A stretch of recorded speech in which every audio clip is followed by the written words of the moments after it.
Gold medals भी मिले क्योंकि मैं पोजीशन होल्डर था। और फिर उसके बाद मैंने एमफिल अपना कंटिन्यू किया। एमफिल भी मेरा इसी में है, क्लिनिकल पैरासाइकोलॉजी में। स्टडीज उसको डायरेक्शनल करें, सबसे पहले डायरेक्शनल करें, शेड्यूल बनाएं अपना, और उस पर जो है वो अपने पास उसको कैरी ऑन करें। पढ़ के बच्चे के अंदर एक प्रेशर डेवलप हो रहा है, how can he reduce that pressure. बच्चों को इसी हवाले से बहुत ज़्यादा गाइड करने की कोशिश करता हूँ जितनी मुझसे हो सकती है। और सबसे पहले तो आप लोग अपनी एक हैबिट डेवलप करें कि आप लोग न्यूज़पेपर पढ़ना शुरू करें। The thing that failures are the pillars of success. आप अगर फेल हुए तो उसका कोई मतलब नहीं है कि आप हार गए literally. It's your second chance. आप सेकंड चांस को अपने अवेल करें ना, आप उस पर क्यों स्टिक कर गए।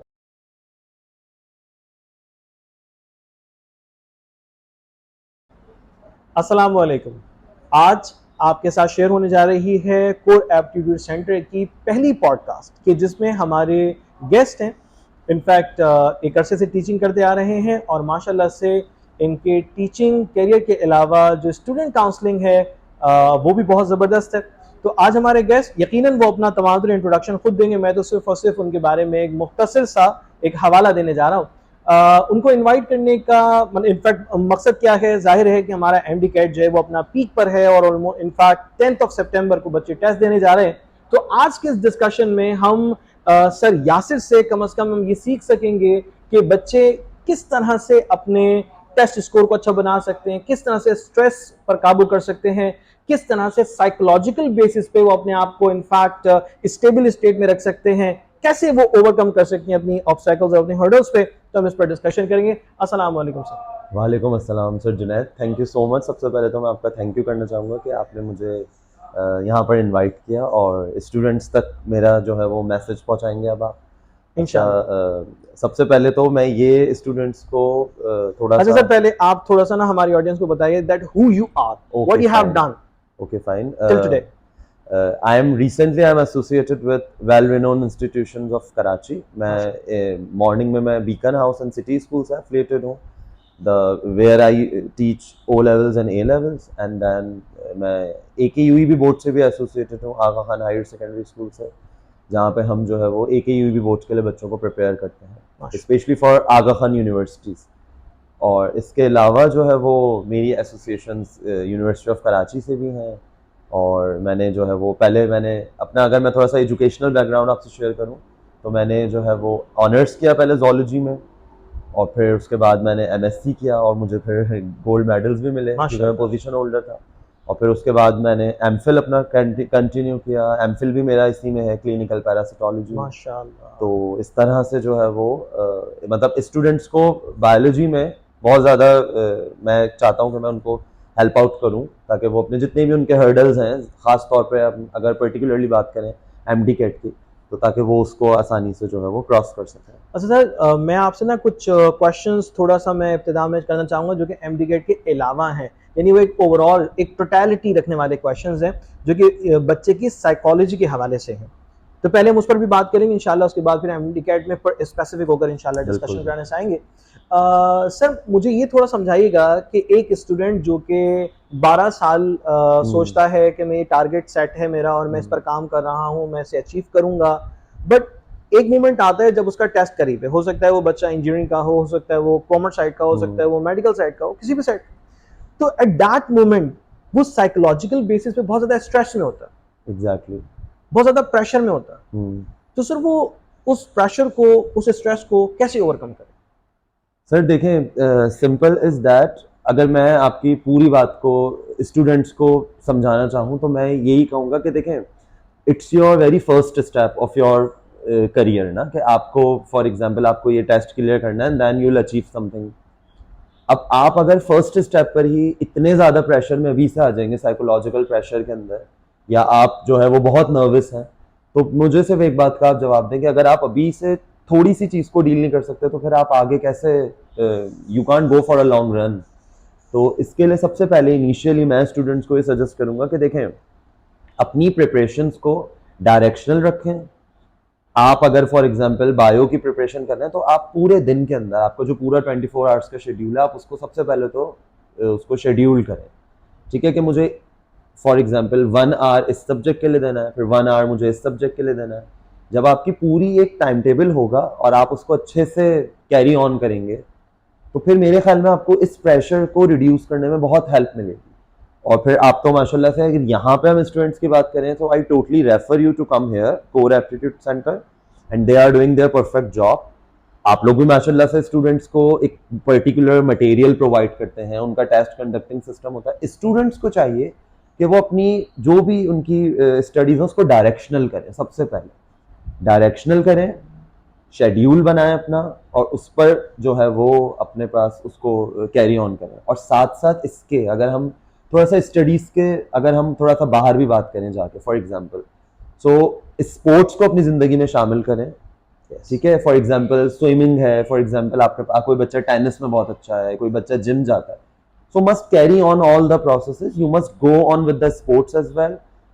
अगर आपने स्पोर्ट्स को बिल्कुल छोड़ दिया और आप पूरा दिन बुकवर्म बन गए तो मेरे ख्याल में आपको प्रेशर ज्यादा फील करना पड़ेगा एज कम्पेयर टू अगर हम स्टूडेंट्स का भी कंपैरिजन करें। ऐसा ही सर आप भी माशाल्लाह से जो है वो एक्सपीरियंस्ड हैं, आपने भी स्टूडेंट्स को काफी देखा होगा। अगर हम एक स्टूडेंट का कंपैरिजन करें कि 100% वो बुकवर्म है, पूरा दिन वो सिर्फ पढ़ता ही रहता है, और एक बच्चा ऐसा है जिसने एक टाइम टेबल सेट किया हुआ है और पर्टिकुलर उसको वो लेके चल रहा है, तो मेरे ख्याल में उस बच्चे में हमें ये प्रेशर या ये जो नर्वस हो जाते हैं बच्चे, वो हमें कम देखने में आएगा। तो आप एक्स्ट्रा करिकुलर एक्टिविटीज में भी पार्टिसिपेट करें।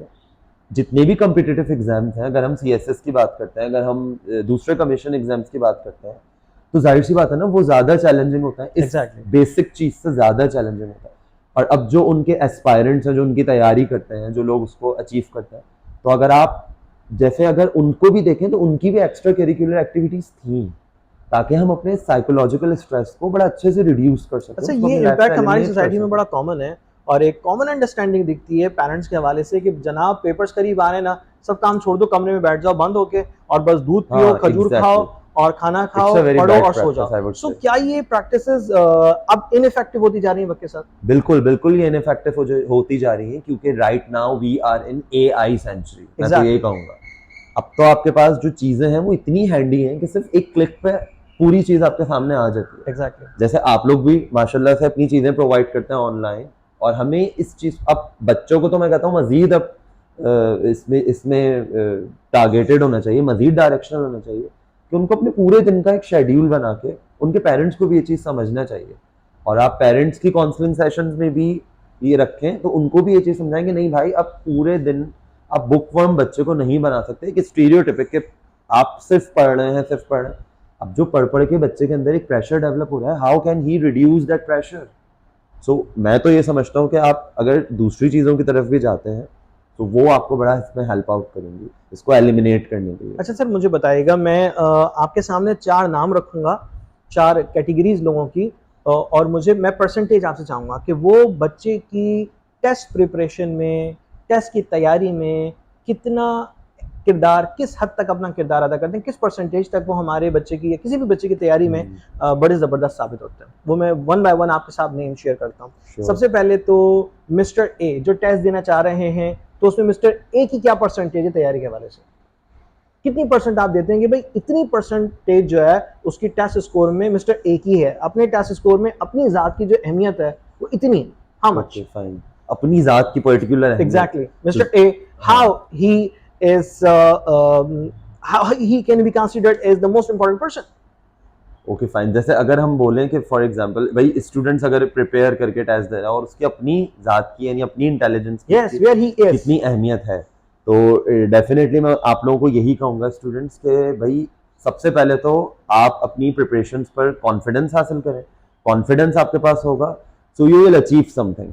और अगर फॉर एग्जांपल आपके टेस्ट में 5 या 6 या 7 8 क्वेश्चन गलत भी होते हैं तो आप उसको ज़्यादा स्ट्रेस उसका मत लें। हो सकता है कि आपने दूसरे एरियाज में ज़्यादा अच्छा जो है वो मेहनत की हो। तो मैं ये समझता हूँ कि अपनी जात की यानी अपनी जो आपका अपना पर्टिकुलर कॉन्फिडेंस उससे सबसे ज़्यादा उसकी वैल्यू है। यस, इट मींस दैट के 100% में से, लाइक मैं 100% कह रहा हूँ कि जनाब ओवरऑल जो टेन्योर है, जो तैयारी का है, उसमें 100% में से यानी स्टूडेंट की अपनी जो पर्सनालिटी है, अपनी जो जात है, अपनी जो एफर्ट है, वो मौजूद है 51%। बिल्कुल एग्जैक्टली, मोर देन 50%, यानी कि मैंने कहा 51% because all alone student can not do anything, but definitely he can do something bad, something good और something bad with the help of others. So किस परसेंटेज पे आप रखते हैं पेरेंट्स को? पेरेंट्स का क्या, कितनी परसेंट रोल है उस बच्चे के टेस्ट स्कोरिंग में? अब देखें, अगर हम पेरेंट्स की बात करें तो definitely they have their importance. Yes, right. पूरा दिन बच्चा, जैसे अगर हम पर्टिकुलर बात करें तो पूरा दिन बच्चा अपनी जिंदगी का हाफ अपने घर में ही गुजारता है। Exactly. पेरेंट्स ही उसको प्रॉपर काउंसलिंग करेंगे। देखें ना, इनिशियली तो पेरेंट्स ही उसको प्रॉपर चीजें सजेस्ट करेंगे ना। अच्छा, हमारी सोसाइटी में एक चीज मुझे बिल्कुल समझ नहीं आती, and I am totally averse of it, कि पेरेंट्स ही इतना प्रेशर स्टूडेंट्स को देते हैं कि तुम्हें सिर्फ यही करना है, यानी तुम्हें सिर्फ जो है वो Exactly. पर्टिकुलर फील्ड के अंदर जाना है। Over demanding. Exactly, and that is very very wrong thing. Parents को चाहिए कि स्टूडेंट्स को, यानी अपने बच्चों को फ्री हैंड प्रोवाइड करें। अब वो जब फ्री हैंड प्रोवाइड करेंगे तो बच्चा डिफरेंट फील्ड में जाके अच्छा परफॉर्म कर सकता है। Exactly. अब I am not doctor, you are not doctor, we are not engineer as well, but we are teachers, and we are teachers by our own choice, we are teachers by our own self. हमने teaching को खुद ही select किया। अब हम doctor नहीं, हम engineer, but मैं ये समझता हूँ हम उनसे ज्यादा, हम अपनी जगह पर बिल्कुल कामयाब हैं। We are making ठीक है? them, we are just creating a path on which they can go further and be a doctor and be an engineer. So Exactly. we are just making the pathways for them. So I think that Parents teachers की- are definitely very important. So parents की percentage आप कितनी रखते हैं उस बच्चे parents की, preparation? According to me, parents भी 50% रोल प्ले करते हैं। Okay, Students 50%. को, जो है वो टू मेक देम और to destroy them. Exactly, exactly. So 50% करते हैं, more than 50%. 50%, 50%. Okay. more than 50%, that is for students as Student well, their own self. Because they're gonna fight back if they are stronger, so they're gonna fight back that we want to do blah blah blah. So Exactly. we don't want to follow that track. So they're gonna do something. So you said that 51% students के लिए और 50% जो parents के लिए. Okay, what do you think about the teachers? What role they play in making anyone successful? Teachers, definitely teachers. ये तो बड़ा मुश्किल आपने क्वेश्चन नहीं, सवाल तो मुश्किल नहीं है भाई, देखिए अब यहाँ पे 2+2=4 का मामला थोड़ी How है। can I give the proper percentage of teachers? Teachers definitely they have their vast importance. अब without teachers, the students definitely they can't do anything. Yes. तो अब teachers क्या करेंगे? टीचर्स, अच्छा टीचर्स, अब मैं ये समझता हूँ सर जुनैद के 21st सेंचुरी में हमें टीचर्स का जो एक टाइटल है वो भी हमें मेंटोर की तरफ आना चाहिए। Exactly. We are mentor for that. That's the most important thing. Exactly. We only give you the direction and the correct path. You have to select by your own self. हम आपको सिर्फ guide करेंगे, हम आपको सिर्फ जो है वो आपका रास्ता बताएंगे, और फिर आपको उस पर किस तरह से आगे जाना है, कैसे चलना है, कितनी बात को जो है वो फॉलो करना है अपने टीचर्स की। तो टीचर्स का भी डेफिनेटली बहुत इंपॉर्टेंट रोल है। लेकिन अगर हम स्टूडेंट्स की एक तो सेल्फ अपनी personality and then their parents, तो मैं समझता हूँ teachers have 40 to 30% role in their life. Okay, 30 to 40% approx. Teachers perform their role in making anyone successful, right? What do you think about social circle, particularly friends, colleagues? What role do they play in making someone successful? The colleagues, and definitely colleagues and your friends, your peers, they have they are also necessary for your life, definitely. But Where they are in your study plan? if you have a good company, na, I would say, if you have a good company, good bunch of friends, What do you mean that good? कि यार अच्छी company ये होती है मतलब अच्छी company इस तरह से जो आपको उधार में पैसे दे दे, मतलब वो कंपनी अच्छी है। फॉर एग्जाम्पल, अगर जैसे भाई आपने अपना एक टारगेट सेट किया हो, अब और आपकी कंपनी ऐसी है जो आपको उस टारगेट से डेविएट कर रहा है, Yes. आपको जो है वो बिला वजह का जो है वो टॉन्ट कर रहे हैं, आप पे जीर कर रहे हैं कि भाई आप तो ये कर ही नहीं सकते, आप तो ये कर ही नहीं सकते, और आप उन्हीं के साथ हैं, तो डेफिनेटली एक दिन आएगा कि आप जो है वो खुद ही शैटर हो जाएंगे, आपका कॉन्फिडेंस ऑटोमेटिकली खुद ही बड़ा डिक्लाइन हो जाएगा। तो अपनी कंपनी को बहुत जो है वो अच्छा रखें, फ्रेंडली रखें, और वो खुद जो हो ना, जो आपकी कंपनी हो, वो जहनी बीमार लोग ना हो, वरना वो आपको भी अपनी तरह जहनी बीमार ही करते हैं। आई वुड से ओके, अच्छा मैं ये समझ सका सर यासिर की बातों से कि हमारी लर्निंग में पूरी जिंदगी जो हमारी लर्निंग चलती रहती है, ठीक है, एमडीकेट जाहिर सी बात एक फेज है, मगर पूरी जिंदगी जो हमारी लर्निंग चलती रहती है उसमें हमारी अपनी जात का बहुत अहम किरदार है, उसमें हमारे पेरेंट्स का बहुत सिग्निफिकेंट रोल है, उसमें हमारे टीचर्स का बहुत सिग्निफिकेंट रोल है, और उसमें हमारे फ्रेंड्स, हमारे कुलीग्स, हमारे वेल विशर्स, उनका बहुत अहम किरदार है, और हम इनमें से किसी को भी माइनस नहीं कर सकते। एग्जैक्टली, आई वुड से कि इसमें से कोई भी चीज गैर जरूरी नहीं है, सबकी अपनी अपनी जरूरत है। बहुत दफा ऐसा भी हमने देखा कि जनाब जो है ना वो बच्चे जो हैं वो अपने फ्रेंड से बहुत सारी बातें अपने स्टडी प्लान के हवाले से शेयर कर रहे थे, even they don't want to discuss anything with their parents. अब पेरेंट्स के साथ भी तो हमने वही है ना, हम अगर रूट कॉज में जाए तो parents have their particular pressure कि भाई पेयर प्रेशर जिसको हम कहते हैं, for example your cousin has done something now you have to go in the same direction. And you have to attempt more than her. तो ये है सिलसिला, ये बड़ा मतलब ये टारगेट है, ये बातें ऐसी हैं कंपटीशन है कि जो है ना वो by the passage of time बच्चे को जो है ना वो थोड़ा सा स्क्वीज कर देती हैं, दबा के रख देती हैं, मतलब वो शायद उतना ग्रो नहीं कर पाता जितना वो कर सकता है। तो ये तो बड़ी आपने मुझे अच्छी बात सिखाई, समझाई। सो अब हम थोड़ी सी बात करते हैं एमडी कैट के हवाले से। एमडी कैट का प्रेशर बच्चों के ऊपर बहुत होता है, बिल्कुल मेंटल प्रेशर है, साइकोलॉजिकल प्रेशर है। अब मेरा आपसे एक बड़ा ना थोड़ा सा मुख्तलिफ सा सवाल है। एक बच्चा है जिसने फर्स्ट ईयर में बहुत मेहनत कर ली है, टेस्ट अटेम्प्ट किया, मगर वो टेस्ट में कामयाब नहीं हो सका, टेस्ट में कामयाब नहीं हो सका। तो ऐसी सिचुएशन में उस बच्चे को क्या करना चाहिए, व्हाट ही शुड डू? अब देखिए भाई, अगर ये जो केस है ना आपका, ये बहुत कॉमन है। फॉर यस, एग्जांपल ऐसा ही ये बहुत सारे ऐसे बच्चे होते हैं। अगर मैं अपनी एग्जांपल लूँ तो मैंने भी इस तरह प्रिपरेशन की थी, but I was fail at that time.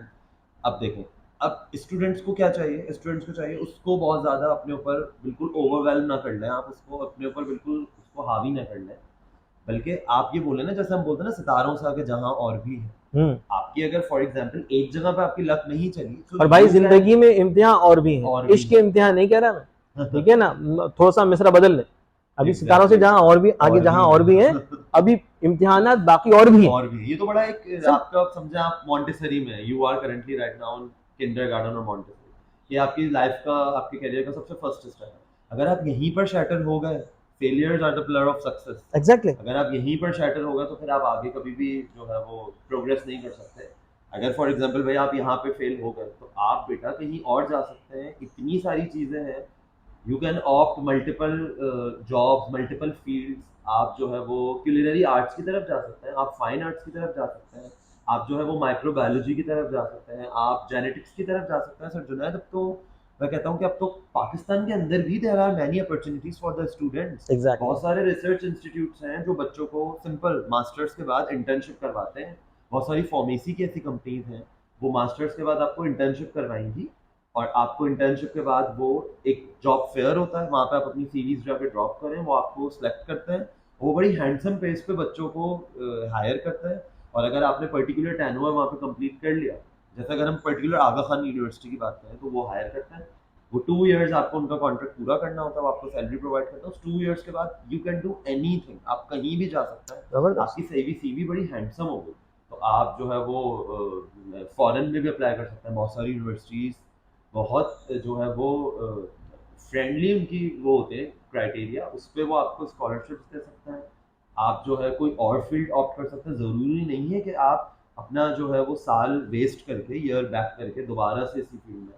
तो सर यासिर, मुझे थोड़ा सा गाइड कीजिए कि अभी मिसाल के तौर पर मैं एक मिस्टर ए को मैं कंसीडर करता हूँ एज अ स्टूडेंट, और उसने टेस्ट दिया, भरपूर मेहनत की, कोशिश की, बट फाइनली वो अपने टेस्ट में सक्सेसफुल नहीं हो सका।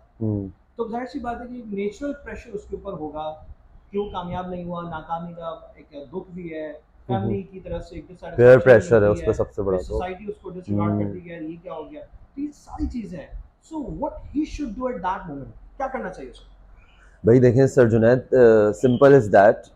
मैं ये समझता हूँ कि फॉर एग्जांपल अगर आपका एमडी कैट में क्लियर नहीं हुआ, सो हम बोलते हैं ना वो सितारों से आगे जहाँ और भी है, तो definitely there are many other fields, there are many other branches. आप कहीं भी जाके अपना करियर ऑप्ट कर सकते हैं। अब फॉर एग्जांपल मैं आपको फ्यू एग्जांपल्स अगर हम दें तो फॉर एग्जांपल भाई आप जो है वो फाइन आर्ट्स की तरफ जा सकते हैं, आप जो है वो क्यूलिनरी आर्ट्स की तरफ जा सकते हैं, आप जो है किसी मैनेजमेंट साइड की तरफ जा सकते हैं, आप बिजनेस साइड की तरफ आ सकते हैं। There are many other things. आपको कोई भी नहीं कह रहा कि भाई अगर आप इसमें जो है वो फेल हो गए तो फिर आप कुछ भी नहीं कर सकते। And students remember the thing that failures are the pillars of success. आप अगर फेल हुए तो उसका कोई मतलब नहीं है कि आप हार गए, literally it's your second chance. आप सेकंड चांस को अपने अवेल करें ना, आप उस पर क्यों स्टिक कर गए? अच्छा, बहुत सारे बच्चे ऐसे होते हैं जो कि टारगेट लेकर बैठेंगे, नहीं हमें एमबीबीएस ही करना है, हमें अपना टेस्ट क्लियर करके एमबीबीएस की तरफ ही जाना है, चाहे कुछ भी हो। यानी कि वेल पैशनेटेड है, मतलब उनको, उनके अंदर जज्बा है, उनके अंदर एक ख्वाहिश है, कोशिश है। तो क्या उन बच्चों को एक बार फिर अटेम्प्ट करना चाहिए टेस्ट को बगैर किसी नाकामी के खौफ के, या फिर जो है वो उन्हें फील्ड चेंज कर लेनी चाहिए नाकामी के डर से? देखें भाई, इसमें सिंपल इज दैट सर, मैं ये बात ऐड करूंगा, देखें अगर आपको अटेम्प्ट करना है तो आप विदाउट एनी प्रेशर आप वो भी कर सकते हैं। दोबारा री अटेम्प्ट करने में कोई भी मसला नहीं है, कोई उसमें कोई आपकी ऐसा नहीं होगा कि आपको बहुत बड़ी सजा मिल गई, आपने अपना ईयर बैक कर लिया, इट्स नथिंग एल्स। फिर आप एक और चीज़ कर सकते हैं, आप जो है वो फॉरेन यूनिवर्सिटीज़ के लिए अप्लाई कर सकते हैं जो आपको स्कॉलरशिप प्रोवाइड करेंगी। आप एप्लीकेशन उस पर अपलोड कर सकते हैं, वहाँ के फोकल पर्सन से आप कांटेक्ट करके आप उसको इन्फॉर्म कर सकते हैं कि भाई मैं इस तरह से स्कॉलरशिप के लिए आना चाह रहा हूँ और यही है मेरे क्रेडेंशियल्स हैं, and they will avail you, they will confirm you. आपके अगर एक हैंडसम आपका पहले से रिज्यूमे है तो आप उसको आराम से कैरी ऑन कर सकते हैं। तो मैं आपकी बात को कंक्लूड करूं तो कुछ ऐसा बनेगा कि जनाब आपका अगर फर्स्ट अटेम्प्ट में आप क्लियर नहीं किए, it's not a failure, exactly, it's a type of stair where you are and you can move upward as well. Exactly, और आप डायरेक्शन डिसाइड कर सकते हैं कि आप चाहें तो बी अटेम्प्ट करें, चाहें तो आप जो है वो इनफैक्ट बाहर यूनिवर्सिटी में अप्लाई करें, कर चाहें तो सकते आप हैं, किसी और फील्ड में किसी अप्लाई और करें। फील्ड में So अप्लाई it कर सकते हैं, depends there are upon your many fields. finance, it depends upon your plan, it depends upon your passion. Passion, तो इस तरह से एग्जैक्टली, इस चीज को हम देख सकते हैं। तो डिसअपॉइंट होने वाली कोई बात कोई बात नहीं है कोई भी ऐसी डिसअपॉइंट बात नहीं, होने इट्स ओके, वाली, it's a part of life. बिल्कुल। अच्छा सर, मुझे एक और चीज़ पर आपसे इनफैक्ट बात करनी है कि हम अगर एमडी कैट के स्टूडेंट्स को देख रहे होते हैं, उस पर बात करें ज़्यादा कि बच्चा पूरी प्रिपरेशन करता है, तैयारी करता है, फिर टेस्ट देता है, टेस्ट में कामयाब हो जाता है, कामयाब होने तक उसे बस ये पता होता है कि जनाब एमबीबीएस या बीडीएस, बस वो ये दोनों चीज़ें उसके ध्यान में होती है, उसके अलावा exactly, nothing else they know about it. तो ऐसा क्या करें कि बच्चों को मेडिकल की जो बेशुमार फील्ड्स हैं, उनके बारे में मालूमात हो, उनके बारे में पता हो कि बच्चा ये चीज़ें भी कर सकते हैं जिसका बहुत स्कोप है आने वाले वक्त में। एग्जैक्टली, तो क्या करना चाहिए ऐसा? It's a very burning question. मैं बच्चों को इसी हवाले से बहुत ज़्यादा गाइड करने की कोशिश करता हूँ जितनी मुझसे हो सकती है। और सबसे पहले तो आप लोग अपनी एक हैबिट डेवलप करें कि आप लोग न्यूज़पेपर पढ़ना शुरू करें। जब आप न्यूज़पेपर पढ़ना शुरू करेंगे तो उसमें जो जॉब अपॉर्चुनिटीज़ के सेक्शंस होते हैं, आप उसमें देखें कि मेडिकल की फील्ड की कौन कौन सी दूसरी जॉब अपॉर्चुनिटीज़ होती हैं। जैसे फेलेबोटोमिस्ट है, जैसे लैब पैथोलॉजिस्ट है, जैसे हिस्टोपैथोलॉजिस्ट है, they are required, you can say they are required by different universities जहाँ पे जिनकी अपनी लैब्स हैं और वो बड़ा अच्छा उनको पे करते हैं। अच्छा होता ही है कि फर्स्ट वो आपको इंटर्नशिप करवाएंगे कुछ मंथ्स की, अगर आपकी सीवी, अगर आपका रिज्यूमे या आपका जो एजुकेशनल बैकग्राउंड है वो थोड़ा स्ट्रांग है। उसके बाद जॉब फेयर्स होंगे, आप वहाँ पे अपनी रिज्यूमे उनको दें और फिर वो आपको जो है वो सिलेक्ट करेंगे। पर्टिकुलर कुछ टेस्ट बेस्ड उनके क्राइटेरिया होंगे, आप अगर वहाँ पे जा सकते हैं तो आप बहुत सारी और फील्ड्स को मेडिकल में ही रह के आप ऑप्ट कर सकते हैं। जैसे भाई नर्सिंग इनफैक्ट एक ऐसी कैटेगरी है कि जिसमें बच्चे शायद उस तरह से नहीं जाते जिस तरह से उन्हें जाना है, बिकॉज कंसीडर बहुत अंडर एस्टिमेट किया जाता है नर्सिंग की फील्ड को। एग्जैक्टली, कोई काम ऐसा नहीं है इसमें तो जो है ना वो शायद एक खास क्लास के लोग होते हैं वही काम कर सकते Exactly. हैं। तो हमारी इस चीज़ को पॉपुलैरिटी, इसकी फंक्शनैलिटी इतनी ज़्यादा नहीं है। तो मेरा ख्याल है कि हमें इस बात को भी आगे लेके जाना चाहिए कि जहाँ मल्टीपल कोर्सेज जा रहे हैं वहाँ नर्सिंग भी है, एक पूरी फील्ड है बिल्कुल, जिसमें आप जाते हैं तो उसमें आप बहुत ज़बरदस्त काम कर सकते हैं, वहाँ पे आपको बहुत सारे कोर्सेज करने का मौका मिल सकता है। और आप अगर अर्निंग पॉइंट ऑफ व्यू से बात करें तो definitely you might be at the same पे scale somewhere the doctor if compare, तो वहाँ पर आप आ सकते हैं। और तो रिसेंटली मैंने देखा कि नर्सेस को भी इनफैक्ट डॉक्टर का दर्जा दिया जा रहा है। अभी एक रिसेंट अपडेट है, आई डोंट नो कि उसके लिए हवाले से लीगल बेस पे क्या हो रहा है, बट एनीवे इट इज, तो ये अच्छी बात है हमारी सोसाइटी में, एक अच्छी बात है कि नर्सेस को इनफैक्ट एक क्रेडिबिलिटी, एक रिकॉग्निशन, उनको एक सपोर्ट दी जा रही है हमारी सोसाइटी से। तो बिल्कुल सर जुनैद, एक चीज़ तो मैं ये क्लियर करूँ कि बड़ा ये स्टीरियोटिपिक बिलीव है कि नर्सिंग एक बहुत जो है वो अल्लाह ताला माफ़ करे कि लोग ये समझते हैं एक बहुत पैथेटिक प्रोफेशन है कि तुम क्या करोगे, तुम नर्स बनोगे। ऐसा नहीं है स्टूडेंट्स, आप जो है वो नर्सिंग को भी ऑप्ट कर सकते हैं। और मैं एक बात आपकी और ऐड करूँगा कि कनाडा में और यूएसए के अंदर बहुत सारे ऐसे वीज़ा हैं जो पर्टिकुलर नर्सिंग के लिए ही हैं। आप वो वीज़ा ऑप्ट करके आप वहाँ पे एज अ नर्स अर्न कर सकते हैं और लिटरली आप इतना अर्न करेंगे कि वो यहाँ पे एक डॉक्टर भी इतना अर्न नहीं कर सकता डेफिनेटली। तो आप ये बड़ा अच्छा प्रोफेशन है और ये कोई लो ग्रेड प्रोफेशन नहीं है। आप नर्सिंग में भी जो है वो आगे, इस फील्ड में भी आप बहुत ज़्यादा आगे जा सकते हैं और यहाँ पे भी आप हेड नर्स बन सकते हैं। गवर्नमेंट में 17, 18, 19 ग्रेड्स की इसमें जॉब्स होती हैं नर्सिंग में, आप उसको ऑप्ट कर सकते हैं अगर आपको एमबीबीएस और बीडीएस के अलावा भी कहीं और जाना है। सर हमने बहुत सारी बातें आपसे माशाल्लाह से पूछी, सीखी, और इंशाल्लाह जो बच्चे में देख रहे हैं उन बातों से भरपूर आने वाले वक्त में फ़ायदा उठा सकते हैं। तो हम जा रहे हैं कंक्लूजन की तरफ कि सर आप हमें बताइए जस्ट लास्ट मिनट हमारे सेशन का कि सर इस वक्त बच्चा अपने एमडी के टेस्ट को क्लियर करने के लिए क्या करे और क्या ना। सबसे पहले तो वन थिंग इज दैट आप अपने प्रेशर को जितना हो सके रिड्यूस करें। प्रेशर को रिड्यूस करने के लिए जैसे मैंने शुरू में बताया था कि अपनी स्टडीज़ को, अपनी सब चीज़ों को डायरेक्शनल करें, अपना एक टाइम टेबल सेट करें and you have to achieve that time table, you have to follow that time table strictly, ठीक है। अपने जो है वो फ्रेंड सर्कल में भी जाएं, अपना जो है वो घूमना फिरना भी करें, ये सब चीज़ें भी बहुत ज़रूरी हैं, ठीक है। और साथ साथ अपनी जो है वो स्टडीज़ को भी कैरी ऑन करें। तो इंशाल्लाह अगर आप ये एक बहुत छोटी सी चीज़ है, अगर आप इसको फोकस करते हैं तो फिर आप ओवरवेलमिंग आपके ऊपर प्रेशर नहीं आएगा और आप आराम से जो है वो कैरी ऑन करेंगे। और फिर सेकंड थिंग इज दैट आपको जो भी स्टडी मटेरियल है आप उसको अच्छे से बिल्कुल थरली उसको स्टडी करें। और कॉन्क्रीट जो इसमें पॉइंट्स होता है ना, फॉर एग्जांपल अगर हम सिर्फ बायो की बात करें, जो कॉन्क्रीट चीजें हैं उनको अपनी फिंगर टिप्स पे रखें, और जो लेस इंपॉर्टेंट मटेरियल है उसको फिर जाहिर सी बात है लेस इंपॉर्टेंस आप लोग दें। बच्चा हमेशा ये करता है कि बच्चे को ये पता नहीं होता है कि क्या चीज मेरे लिए इंपॉर्टेंट है, क्या चीज मेरे लिए लेस इंपॉर्टेंट है, वो दोनों को इक्वली इंपॉर्टेंस दे रहा होता है, और उसकी वजह से उसका टाइम जो है वो बड़ा किल हो जाता है, दे किल देयर ओन टाइम। तो आप अगर अपनी वही अगेन चीज है, अगर आप डायरेक्शनल चलेंगे तो बहुत अच्छा हो जाएगा इंशाल्लाह, and you will achieve something. I hope for the best. तो कंक्लूजन कुछ ऐसा कि जनाब हैंडीकैप के स्टूडेंट को टाइम मैनेजमेंट पे काम करना है, अपनी लर्निंग पे काम करना है, अपनी सेहत को बरकरार रखना है, और सबसे ज्यादा अहम चीज ये है कि अपना कनेक्शन अपने गॉड से मेंटेन रखना है, नमाज भी पढ़नी है, दुआ भी एग्जैक्टली, करनी है, इट्स वेरी अपने रब से इंपॉर्टेंट अपने थिंग। लिए कामयाबी जरूर में मांगनी है। तो इस उम्मीद के साथ और इस दुआ के साथ कि अल्लाह ताला हम आप तमाम बच्चों को जो माशाल्लाह से टेस्ट की प्रिपरेशन कर रहे हैं, अल्लाह ताला उन सब बच्चों को बेहतरीन मौके दे, उन्हें आमीन तौफीक सुम दे आमीन। कामयाबी हासिल करने की, और उनको कामयाबी से नवाजे। तो इन अच्छे एग्जैक्टली। लफ्जों के साथ हम अपने इस पॉडकास्ट को वाइंड अप करते हैं, इस दुआ के साथ कि अल्लाह ताला आप सबको इस टेस्ट में